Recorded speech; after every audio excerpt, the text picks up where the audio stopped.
Hey guys, everything new under the sun. Back again with the iBook G4 12-inch Power PC unit. I got this little guy off Kijiji, I think, locally, from a guy who was selling it. Got it for $30, and if you watched the last video I did about this one, I did the whole walk around and I did the Geekbench comparison and looked at the specs of it and basically talked about what was on it and that sort of thing, and went around it, sort of an unbox in 2017 for this unit. Now I'd like to talk about why I got it. Now, I got this thing originally thinking that, you know, my iPad, second-gen iPad, is getting slow and clunky and it doesn't work really well. And I thought, well, maybe I'll get a fun little laptop just for cheap that I could use. Nothing super current, but I had a couple of requirements. It had to be able to check my email, just my Gmail, even just through a browser, and it had to be able to watch YouTube videos, because I do that a lot on my iPad as a recreational device, and that's what this was going to be, a recreational device. It didn't quite get me there, so let's open it up and I'll explain why. And so yeah, this is the iBook G4. Now I'm looking at every Mac on my iMac there. I've got it pulled up, this particular unit. And just reading from that, this is the third generation iBook G4 model, dubbed late 2004 series by Apple, and they're quite similar apparently to the earlier iBook G4 models. All are the same architecturally, but the late 2004 models are configured with faster processors, larger hard drives, and more capable optical drives. So this particular unit has a 1.2 gigahertz processor, and it comes with built-in 256 megabytes of RAM, but this has 768 megabytes because there's an extra 512 chip in there. So let's 512 stick. Let's take a look at it. So here are the specs on it: 1058 OS, and the processor is 1.2 gigahertz PowerPC G4, and the memory's 768. So it can take up to a 1 gig stick, so far as I understand. And looking at every Mac here, if I zoom in, I'll just show you what it can take up to. Let's see. And just go to everymac.com and you'll find all the good information on this. So the maximum RAM, yeah, 1.25, and that's what I said in the earlier one. So it comes in 256 megabytes, and you can put another 1 gig stick of RAM in there to total out maximum RAM at 1.25 gigs of RAM. So only one slot that you can change. And this comes with a built-in, I think it's a, yeah, 30 gigabyte, there it is there. Let's see if I can zoom in. 30 gigabyte, 4200 RPM spindle drive. And that's what I thought. It's pretty slow to boot, as you would have saw in the original boot up video there. It's got 10 base T internet. It actually has a 56K modem port in it. That's classic. And Firewire 400. So that is it, and the max OS you can get up to is 10.5.8, which is where I'm at. Now, the battery on this one only lasts probably 15-20 minutes. It's pretty much dead. I assume it's the original battery. Not totally sure, but I haven't looked. And this actually retailed at $1,000 US. Look at that. Current estimated retail is about $100 to $150, and that's indeed what you see them on eBay for. So I got this for $30, which was not a bad deal. So I wanted this for sort of a recreational thing, maybe to replace my iPad. But that's the dream and thought that I had in my head. Let me just get this set up here.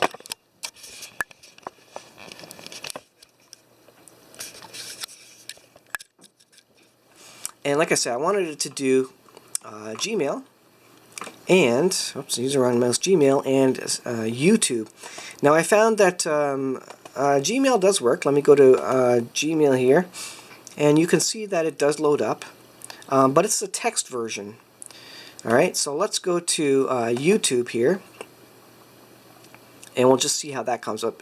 YouTube actually doesn't work at all, and you can get other browsers.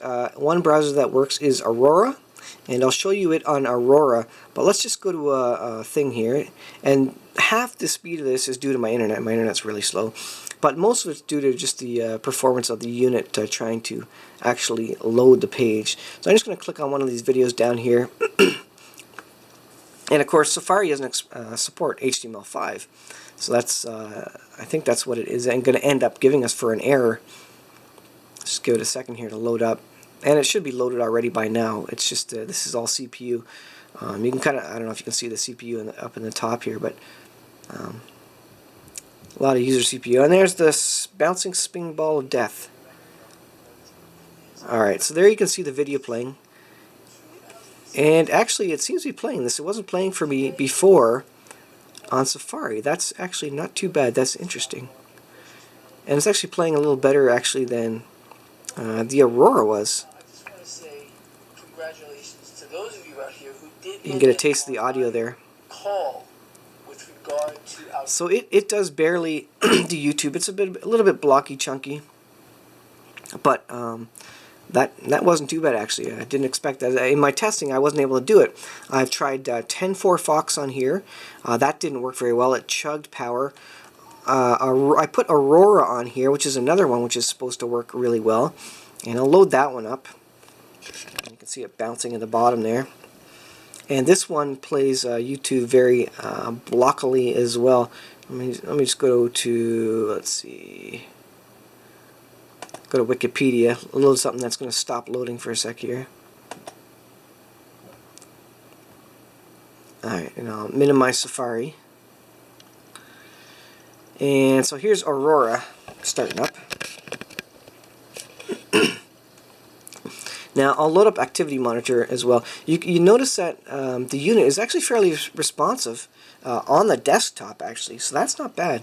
But the browser does take a lot of horsepower, as expected, and of course it takes forever to load. So if I go to, yeah, I'm on CPU, but if I go to System Memory once the bouncy ball stops, you'll see that Aurora, there's Aurora there, and you look at Safari right under. Aurora's taking 51%. It's trying to load 2 tabs, and of course, you know, you have probably 2 to 7 tabs open at any one time. You know, we like lots of tabs these days. See how many threads it has, and it's using real memory, 150 megabytes. But the more interesting thing is the virtual memory, which basically spins off the hard drive, is over 900 megabytes. It was up to 2 gigabytes of virtual memory when I had it running for a period of time. And so this is going to keep climbing. So this thing just chugs CPU. You can see the CPU, which is the bar, if I can point to it, where's my finger? The bar right there, the blue bar. So it's going 100% CPU basically. Chug-a-lugging this thing. Let me get rid of that. And so you can see it loaded up my mail.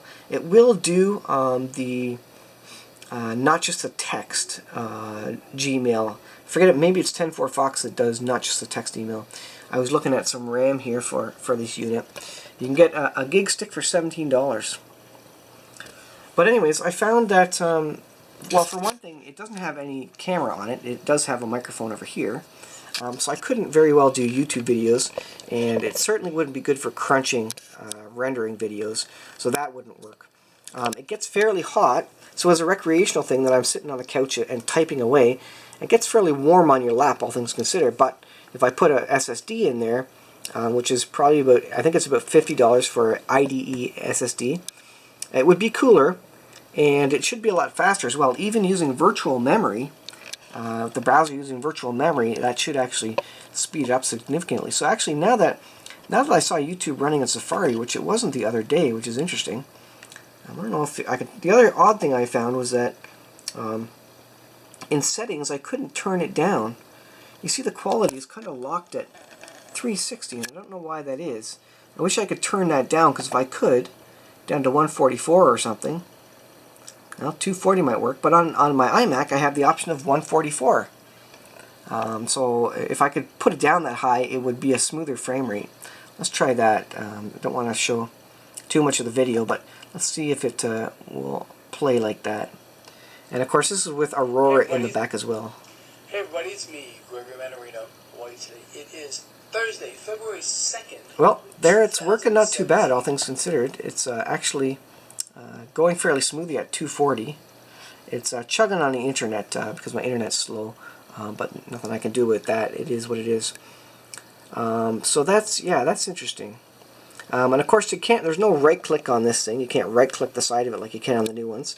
But to right click, you hold the button down, and if you hold it long enough, then the right click options come up, and then you can quit it. So Aurora is basically the option to view YouTube videos, although like I say, this wasn't working in Safari yesterday, so interesting that it is. I'll have to do some more research now. Now I'm intrigued. Now maybe I could do the world's fastest G4 iBook, because I'm thinking if I could get 1.25 gigs of RAM in there, give it some more RAM for the browser to chug, if I only want to do two things, then it wouldn't be so bad to get this one going and use it as a recreational thing. I need to speed it up. I need to do mail and YouTube, and I need to make it cooler, and I need a battery in it, so I'd have to buy a battery. So a battery, I'm guessing, is probably $30–40 off eBay, so that's another thing. Now, I will say that, you know, this pretty much has everything else I might need, say if I were to take it on a business trip or something. I mean, it has USB, it has internet, the internet works fine. It's a little bit chunky, all things considered. It's a very chunky laptop. But it's portable at 12 inches, so I mean it's quite small. And like I say, it does have the USB. It's even got a 56K modem port, that's classic. And it's got your 10100 port, all the stuff we've seen, headphone jack. So yeah, from that point of view, it's good. The power cord is really short, so I don't like that about it. But yes, I guess overall, kind of to sum up, I did get this to maybe replace my iPad, which was getting a little bit clunky, even for recreational use, honestly, the iPad 2 second generation. And my kicker with this is the mail was horrible because it was only text Gmail, and then I couldn't watch YouTube videos. It was clunking along. But now that I see this is working, this is interesting, I bet you if I upgraded to an SSD, max it out for RAM, maybe it could become a usable sort of an iPad replacement for what I need it for, if all I need to do is YouTube and mail. And these are the things. And then I could use it on a business trip. Now, it doesn't have a webcam, which is unfortunate because I'd like to do videos. That would be ideal. But hey, for $30, you know, I could probably get by, and I can just bring a camera anyways.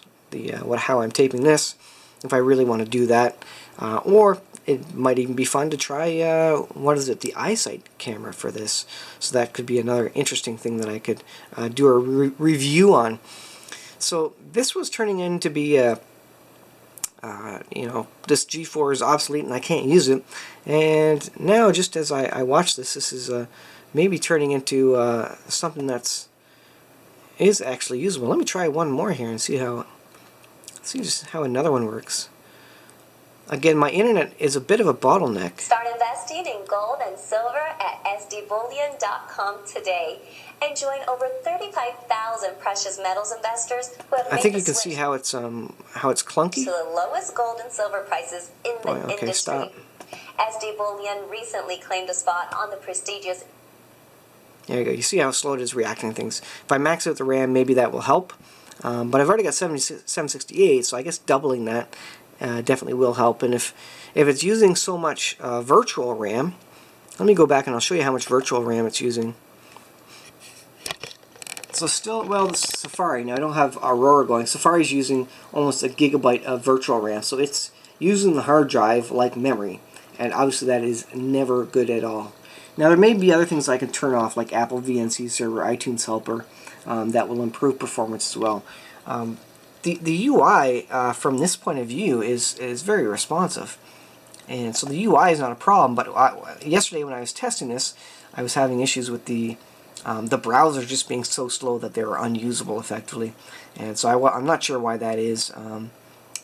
There's various different browsers you can get, but hey, if you know what, if Safari is gonna do what I need, then that could work. That could very well work, and then I could actually do world's fastest 12-inch iBook G4 1.2 gigahertz model by simply doing a max out thing, similar to what what Tom did with the G3 blue and white PowerPC unit.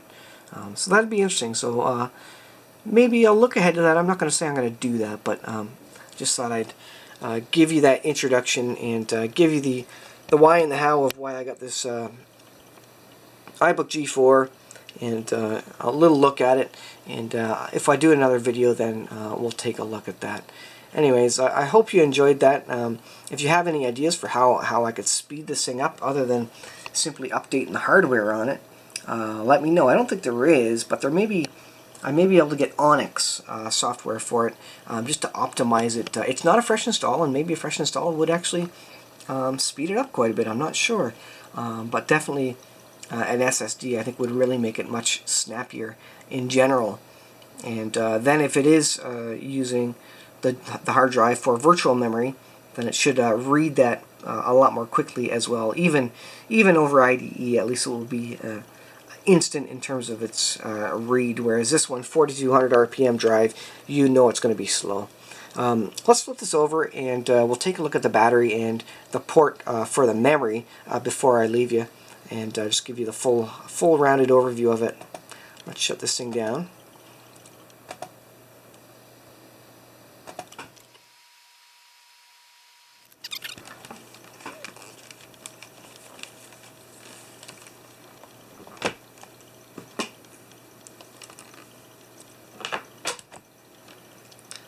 Turn the key, flip the battery up. So this is this is an Apple branded battery. Look at that, 12-inch iBook rechargeable battery. Very good, 10.8 volts. I don't know if might be able to hack that, but I might just as well. Oh, this is lithium ion too. Well, that is pretty good then. Interesting. And lithium ion battery, okay. And actually in this case, I don't know where I'm gonna have to read up on where you actually put the RAM. Then I thought it would be in there.